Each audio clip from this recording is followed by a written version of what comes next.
भगवत दर्शन उसी को प्राप्त होते हैं जिसकी भगवत दर्शन की प्रबल उत्कंठा के लिए 4 बातें जीवन में आ जाएं। पहला, नित्य निरंतर नाम जप रसिकों के संग से। शर्त है रसिकों के संग, भजन न होई संग बिन। हे मनमानी नहीं होता, रसिकों के संग से भजन की वृत्ति। प्रमाणित भजन होना चाहिए, आचार्य परंपरा, गुरु परंपरा से। दूसरा, भगवद विग्रह को साक्षात भगवान का स्वरूप मानना। जैसे कुछ ऐसे भाव वाले लोग हैं कि अरे पत्थर पूजने से, धातु पूजने से क्या प्राप्त, क्या वहां भगवान है? कौन सा तुम्हें ज्ञान है भाई? कौन सा ज्ञान है? जब सर्वम खलमिदम ब्रह्म, तो ये तो अवतार है भगवान का, अर्चा अवतार। भगवान अवतरित होते हैं। जैसे हम छवि विराजमान किए, जब हम भाव सेवा करते तो भगवान छवि में आके विराजमान होते हैं, भगवान विग्रह में विराजमान होते हैं। ये श्रद्धा और विश्वास का विषय है, ये नास्तिक लोगों को समझ में नहीं आएगा। जिस मूर्ति को आप, जहां मूर्तिकार निर्माण कर रहा हो वहां देखो, उसी मूर्ति को पूज करके ब्रह्म प्राप्त, भगवत प्राप्त महापुरुष हो गए। प्रेमाश्रुओं से अभिषिक्त किया है। ये बाहर वालों की ऐसों की बातें न सुने, नहीं तो जो छोटी श्रद्धा वाले लोग होते हैं उनकी श्रद्धा नष्ट हो जाती है। अरे क्या है, ऐसे से ऐसा न वो बोलते हैं, न वो खाते हैं, न देखते हैं, और ऐसे विराजमान। आपको क्या पता है? आपका भाव है क्या? आप जानते नहीं हो। भाव आ जाएगा तो साथ चलते हैं, बोलते हैं, खाते हैं, देखते हैं। भाव का खेल। एक प्रसंग में एक ब्राह्मण बूढ़े के साथ एक जवान तीर्थ यात्रा में गया था। सारांश में बता रहे हैं। ब्राह्मण तीर्थ यात्रा का इच्छुक हुआ, पर उसको लगा कि मेरे बेटे तो हैं, पर धनी होने के कारण वो विलासिता में युक्त हैं, मेरे साथ तो चलेंगे नहीं। अगर कोई जवान आदमी मिल जाए, मुझे तीर्थ यात्रा करवाए, उसे कुछ भेंट पूजा दे देंगे। तो एक गरीब ब्राह्मण का जवान लड़का था, बात की तो उसने कहा हमारा भी सौभाग्य होगा कि तीर्थ यात्रा होगी और आप हमारे पिता तुल्य, आपकी सेवा होगी। समस्त तीर्थों में भ्रमण कराया। जब वृंदावन आए तो बहुत सेवा उसने की। उसका मन बहुत प्रसन्न हो गया। धनी का वृद्ध था तो गोपाल जी के दर्शन कर रहा था। उसने कहा वृंदावन को साक्षी करके, गोपाल जी महाराज सामने हैं, मैं बहुत प्रसन्न हुआ तुम्हारे ऊपर, तुमने इतनी सेवा की। एक बेटी ब्याह योग्य है, मैं तुम्हें ब्याह करवा दूंगा अपनी बेटी से। तो कहा देखो हमने तो नहीं कहा, तुमने कहा है ना, इस बात को ध्यान रखना, वहां जाके भूल मत जाना। ऐसा ही हुआ। सारांश में बताया। वो जब गांव पहुंचा तो वृद्ध की हिम्मत नहीं हुई अपने धनी बेटों से कह दे कि बहन का ब्याह उस गरीब के साथ कर दो। काफी दिन हो गए, कोई चर्चा नहीं, तो ब्याह की बात थी। उस गरीब ब्राह्मण ने जाके कहा बूढ़े ब्राह्मण से कि आपने कहा था भगवान के सामने कि अपनी बेटी का ब्याह तुम्हारे साथ कर देंगे। तो जवान बेटों के भय से उसने कहा मुझे याद नहीं ऐसा कुछ। याद नहीं? तुमने भगवान के सामने कहा था। और कह रहे हो याद नहीं? तो बेटों ने कहा कि चलो भागो यहां से। भगवान के सामने का बुलाओ, भगवान को अगर साक्षी दे देंगे तो हम बहन का ब्याह कर देंगे। बोले पक्का? तो उनको पता था कि मूर्ति कोई बोलती थोड़ी, चलती थोड़ी। तो उनका हाँ पक्का। बोले पंचों के बीच में बोल दो। पहले गांव में पंचायत होती थी पिंड छुटाने के लिए कि अतरे दिन ये परेशान करेगा। तो उन्होंने कहा पंचों के सामने यदि ठाकुर जी आके गवाही दे दे तो ब्याह करवा देंगे। ओ गरीब आदमी जो कुछ था बेचा, फिर वृंदावन आया, ठाकुर जी गोपाल जी से कहा कि महाराज आपके सामने हमारे ब्याह की बात कही थी इस वृद्ध ब्राह्मण ने, आपको गवाही देना पड़ेगा तब हमारा ब्याह होगा। हाँ, कौन सुने। समय हुआ, ठाकुर जी का शयन भोग लगा, पट बंद हो गए, वो बैठे ही रहे बाहर। वाह गोपाल जी महाराज, आप जब बोलोगे तभी हमारा ब्याह होगा और हम तभी यहां से जाएंगे जब आपको साक्षी दे। सब चले गए थे वो अकेले, उसको विश्वास था भगवान है। अंदर से आवाज आई, मूर्ति कहीं चलती है क्या कि चलकर साक्षी दे। बोले महाराज मूर्ति बोलती थोड़ी है, आपने बोला ना तो आओ निकल के बाहर। अब उनके लिए कोई पर्दा है क्या? ललित त्रिभंगी वैसे। बोले देखो यार, अब तुम्हारे प्रेम के कारण हम बाहर तो निकल आए, तुम उसको यहीं बुला दो, हम यहीं साक्षी। बोले महाराज वो नहीं आएगा, हमारा ब्याह रुक जाएगा, आपको चलना पड़ेगा। बोले चल तो देंगे, लेकिन देखो हम वृंदावन के ठाकुर हैं, हमको तो अच्छा अच्छा माखन मिश्री और सब। भगवान ने बहानेबाजी। बोले महाराज हमें पता था कि आप भोगराग के लिए कहोगे तो हमारे पास जो संपत्ति थी बेच के आए, खूब खवाते पियाते चलेंगे महाराज। बोले चलो अच्छा। देखो दृढ़ विश्वास। बोले महाराज हम जानेंगे कैसे कि आप आ रहे हो? बोले मेरे नूपुरों की ध्वनि सुनाई देगी, और देखो लौट कर जहां देख लोगे उससे आगे फिर हम नहीं जाएंगे। ठीक है महाराज, जब भोग लगाने का समय आएगा तो हम बोल देंगे, तब तुम हमारा भोग लगाना, और जब हम चलेंगे तो लौट कर पीछे नहीं देखोगे। ठीक है महाराज। अपने प्रांत पहुंचे, उड़ीसा प्रांत। गांव जब नजदीक रह गया तो सोचा मुड़ के तो देखे, केवल पायले धुनी है, ठाकुर जी भी है। मुड़ के देखा तो श्याम घन साक्षात प्रभु। प्रभु ने कहा देखो तुमने वादा तोड़ दिया, अब हम यहां से नहीं जाएंगे। बोले महाराज अब तो कोई बात नहीं। गांव में दौड़ के गया, गोपाल जी आए, प्रभु आए साक्षी देने के लिए मेरे ब्याह के लिए। पूरा नगर दौड़ पड़ा, पंचायत के सब ने देखा प्रभु विराजमान। अब किसी की हिम्मत थोड़ी थी कि पूछ ले, जबरदस्ती उस बुढ़े से कहा ब्याह करो भगवान वृंदावन से साक्षी। आज भी साक्षी गोपाल के रूप में भगवान विराजमान। क्या हुआ? जिसे तुम मूर्ति समझते वो चल के उड़ीसा तक गए और गवाही दी। विट्ठल भगवान बातचीत करते थे तुकाराम जी से, नामदेव जी से, इन बड़े बड़े संतों से। हरिवंश महाप्रभु, सेवक जी महाराज, बनचंद महाप्रभु तक बातचीत करते थे राधा वल्लभ लाल जी। प्रगट में एक बार मोहन चंद जो महाराज महाप्रभु के सबसे छोटे लाडले पुत्र थे, महाप्रभु राधा वल्लभ जी की सेवा परिचर्या में थे, तो एक पात्र कटोरा था राधा वल्लभ जी की सेवा का, उसमें चरण छू गया श्री मोहन चंद जू का। महाप्रभु ने एक शपथ मारी, प्रभु के पात्रों को ऐसे। राधा वल्लभ जी के जब पत्रावली कर रहे थे तो कपोल में अंगुली बनी, तो उनका जय जय आप। तो बोले मोहन चंद के रूप में मैं ही तो अब खेल रहा हूं अपने पात्र, तुमने वहां मारा मुझे देखो लगा।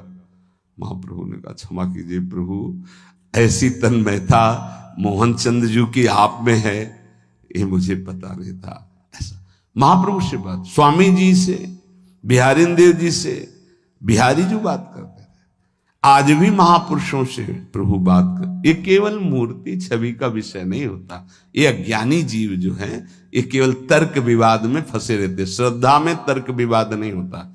ये तर्क विवाद जहां होने लगे, ऐसी कोई वार्ता होने लगे, श्रद्धालु उपासक को बिल्कुल हट जाना चाहिए। भगवत दर्शन किसको प्राप्त होते हैं? पहला, जो रसिक महापुरुषों के गुरुदेव के अनुसार भजन करता, नाम जप, मंत्र जप। दूसरा, भगवद विग्रह को साक्षात प्रभु मान करके। कहो सो कहां जहां प्रभु नाही, जब सर्वत्र प्रभु है तब तो हमने प्रभु का श्री विग्रह, अर्चा विग्रह, ये अर्चा अवतार है भगवान का। इनको विराजमान किया, साक्षात मेरे प्रभु हैं। ये बाहरी दर्शन है। तीसरा, प्रभु को अर्पित किए हुए प्रसाद के अलावा अरुचि होना। कुछ भी ऐसा जो हम प्रभु को अर्पित नहीं कर सकते वो हम नहीं पा सकते। प्रभु को अर्पित ना की हुई चाहे अमृत पड़ी हुई वस्तु हो, हमारी बिल्कुल श्रद्धा और रुचि नहीं। हमारे प्रियालाल ने नहीं पाया तो हम उसे चख नहीं सकते। ये भगवत प्राप्ति, भगवत दर्शन के लिए बहुत आवश्यक है। गुरु प्रदत्त भजन में आसक्ति, इष्ट के श्री विग्रह छवि में साक्षात भाव, और इष्ट को अर्पित ना किए हुए वस्तु, वस्त्र, पदार्थ, भोगों में पूर्ण अरुचि। कई बार हमने ऐसे संतों को देखा जो अमनिया जैसे, पा लीजिए, नहीं अमनिया है ना, हम अपने ठाकुर को भोग लगा के पाएंगे, या आप अपनी श्री जी को भोग लगा दीजिए तो पालेंगे, अन्यथा नहीं। अमनिया नहीं, अमनिया माला, पत्र, पुष्प, सुगंधित कुछ भी नहीं। हमारा जीवन प्रसादी हो जाना चाहिए। ये बहुत ध्यान से अपनी दिनचर्या में देखिए कि कभी अमनिया मत पाइए। चौथा, सहनशील। ये बहुत आवश्यक है। बहुत सहनशील उपासक को होना चाहिए।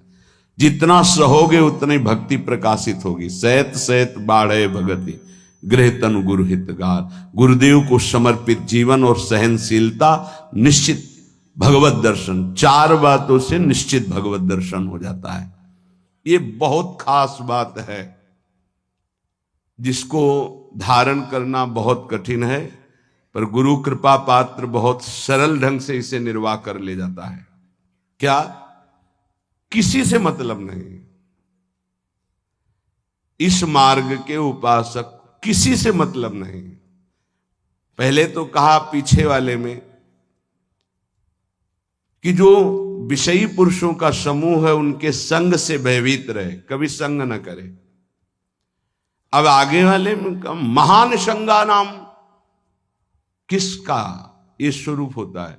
बोले जो वह तो महताम श्री पद रज, महापुरुषों की चरण रज से जिसका शरीर अभिषिक्त है और माथे पे जिसकी चरण रज विराजमान है, गुरुजनों की, संतों की, रसिकों की, वो महान संगानाम सहज मधुरात्म प्रिय कथा।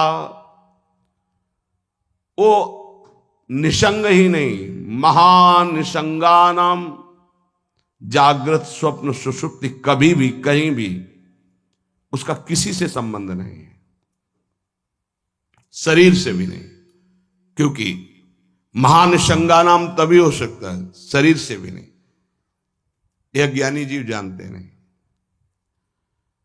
कहते हैं शरीर तो यहां छूट जाता है, फिर गति किसकी होती है? भगवत प्राप्त। शरीर तो एक कपड़ा है, समझते नहीं हो। इसके नीचे एक कपड़ा है, सूक्ष्म शरीर, उसके नीचे एक है कारण शरीर।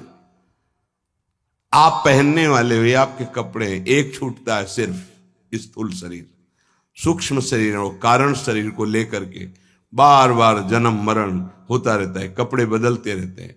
और जो जीवन मुक्त हो गया तो तीनों शरीरों का संबंध खत्म, और दिव्य चिन्मय चिदानंदमय शरीर को, भावदेह को प्राप्त करके चिन्मय धाम में, चिन्मय लीला में, चिन्मय प्रिया प्रीतम के समीप हो जाता है। वो महान संगानाम,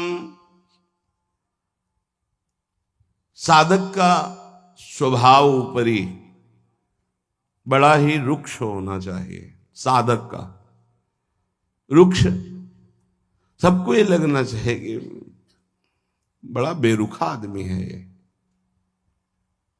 बच जाओगे। गोस्वामी जी ने भी लिखा है, गिरा अरथ जल बीच सम, कहियत भिन्न न भिन्न, बंदों सीता राम पद, जिन्हि परम प्रिय खिन्न। खिन्न मानसा, किसी से कोई संबंध नहीं। कोई बात करे तो उदासीन होकर बात करे, उसको रस ना मिल पावे, उसको प्रियता समझ में ना पावे। साधक की बात कह रहा हूं, आगे चल के तो सब जीवन शुभ प्रीति रीति निभात आपनी, वो स्थिति आ जाती है। पर साधक को चाहिए वो अपना बाहरी स्वभाव उदासीन रखे, खिन्न रखे। ये हर समय भौं चढ़ा के बात करते हैं, इनका तो कोई प्रेमवादी से लगना चाहिए। मुस्कुरा करके बात करना, ये आगे चलकर आता है। हंसी बोले बहुमान दे, बहुमान किसको दे रहा? आराध्य देव को। वो हंस किससे रहा? आराध्य देव से। साधक की हर समय स्थिति ऐसी नहीं होती, इसलिए उदासीन अति रही गोसाई। पूज्य श्री गोस्वामी जी महाराज कहते हैं साधक को उदासीन रहना चाहिए, बाहर से गंभीर, हंसी मजाक बातचीत गंभीर। सत्य बात तुम्हें बता दी, स्वीकार करो ना स्वीकार करो, आगे चल दी। उदासीनता, गंभीरता, खिन्नता ये साधक के स्वभाव में होनी चाहिए। बहुत मिलनुआ स्वभाव, हंसकर बात करना, ये आगे चलकर, अभी नहीं। उसको दबाओ उस वृत्ति को।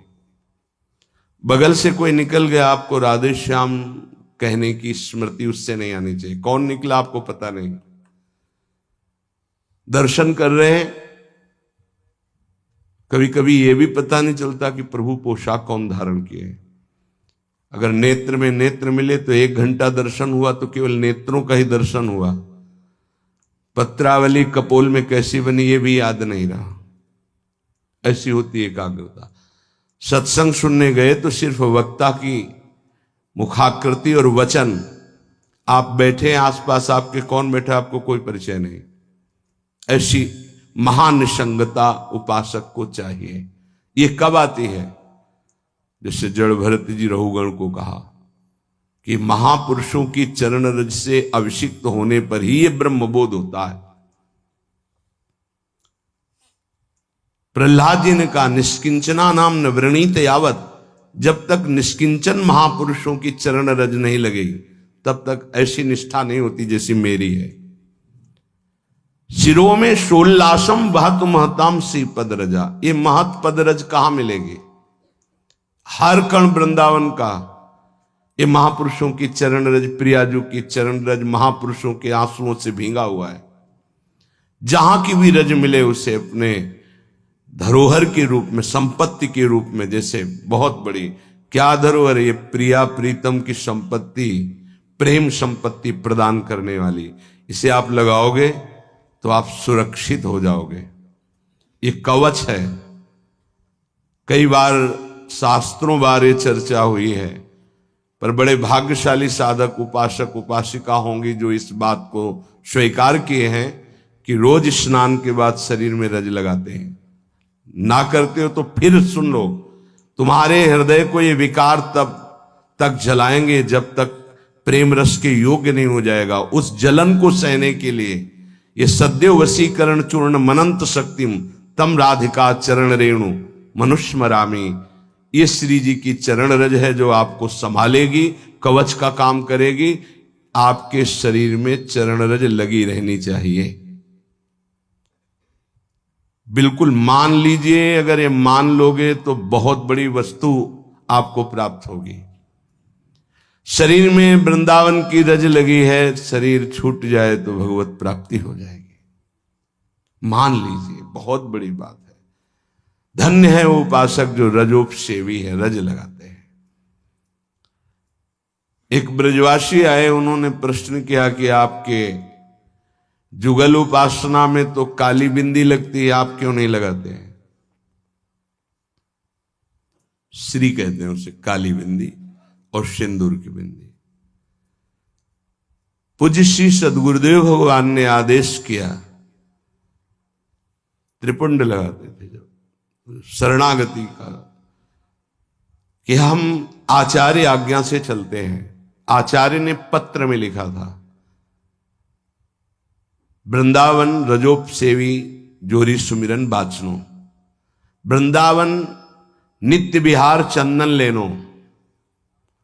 तो रजोपसेवी जोरी है तो रज का तिलक है, और बिहार चंदन जो प्रसादी है वो ये लगा है। बस वो कोई वृंदावन की वस्तु नहीं है जो काली टिक्की है। ये वृंदावन की रज और वृंदावनेश्वरी का प्रसादी चंदन, इसके सिवा तो ब्रह्मा जी भी आकर कहें तो हमारी समझ में नहीं आएगा, क्योंकि गुरु के वाक्य के आगे किसी का नहीं। वृंदावन रजरानी, वृंदावन वृंदावनेश्वरी, इनमें हमारी अनन्य आसक्ति हो जाए।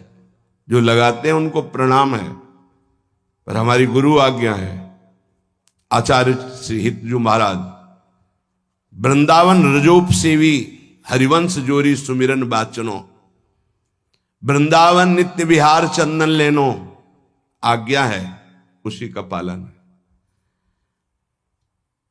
अगर महापुरुषों की चरण रज लग रही है तो महानिशंगा नाम मान लीजिए। बार बार इसलिए कह रहे मान लीजिए, आप में सामर्थ्य नहीं कि आप असंग हो सके। महानिशंगा नाम तो बहुत बड़ी बात है, वो कहीं आ सकता नहीं, न स्वभाव में, न सूक्ष्म शरीर में, न स्थूल शरीर में, और न बाहरी व्यवहार में। वो अपने स्वरूप में स्थित महापुरुष है, वही महानिशंगा नाम होता है। फिर क्या बोले? सहज मधुरात्म प्रिय कथा, अपनी प्यारी जी और प्यारे जी की कथा सुनते ही उसकी दशा बदल जाती है। प्रसंगानाम प्रेमोत्पुलक गलदस्रा कुलगिराम, अश्रु प्रवाह हो रहा है, पुलकित तन हो रहा है, गदगद कंठ हो रहा है। ये सहज मधुरात्म, सहज मधुर रस प्रदान करने वाली प्रीतम की चर्चा सुनते ही, पद गाते ही दशा बदल गई।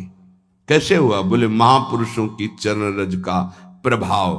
अपारे श्री वृंदावन रस महाब्धो विहरताम, इस महाप्रेम रस के अपार समुद्र में विहरण करने वाली, जो जुगल जोरी विहार करने वाली श्री श्यामा श्याम है, इनके प्रेम में जो उल्लसित है, उनकी चरण रज सदैव मेरे माथे पे लगी रहे।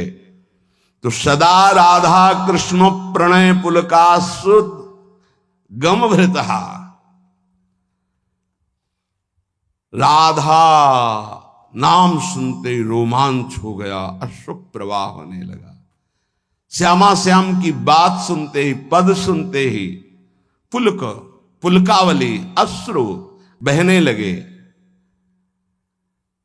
और देह कंपायमान होने लगी। ये बड़े भाग्यशाली, इसमें जानबूझकर नाटक न करे, स्वाभाविक आ जाएगा।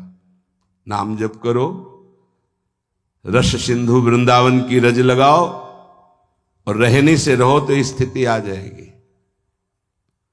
एकांत में चिल्ला चिल्ला के रोने का मन होता है। जैसे डकार आती है ना, तो उसको निकलना ही पड़ेगा। ऐसे रोना आता है, स्वाभाविक। क्यों रोना आता है? कुछ चाहिए, कोई दुख, कोई विपत्ति? नहीं, स्वाभाविक वो एक प्रक्रिया है उस प्रेम की। रोना आता है, हल्का हो गया, रोया, थोड़ा शांति मिली। अगर रोएगा नहीं तो रह नहीं सकता।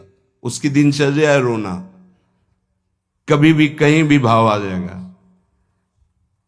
किशोरी कंदर्पा कुल कनक गौरांग लतिका, आहा,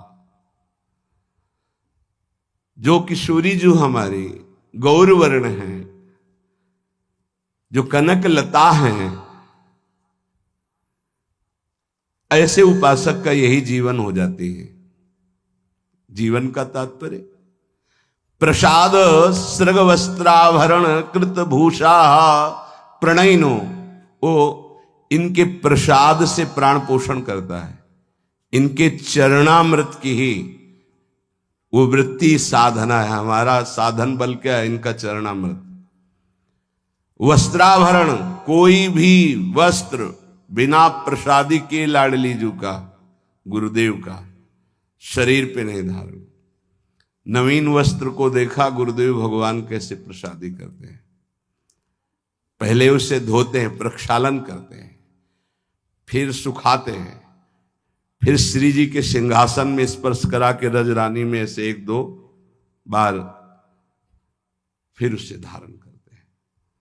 श्री जी का पहले धोते हैं नया वस्त्र, श्री जी के सिंहासन को अर्पित करके फिर रज रानी में 1-2 बार लोट लगा के उस वस्त्र को फिर धारण करते हैं। वस्त्रा आभरण प्रसाद, प्रसाद स्वरूप ही हमारा भोजन है। प्रसाद चरणामृत, प्रसाद वस्त्र आभरण,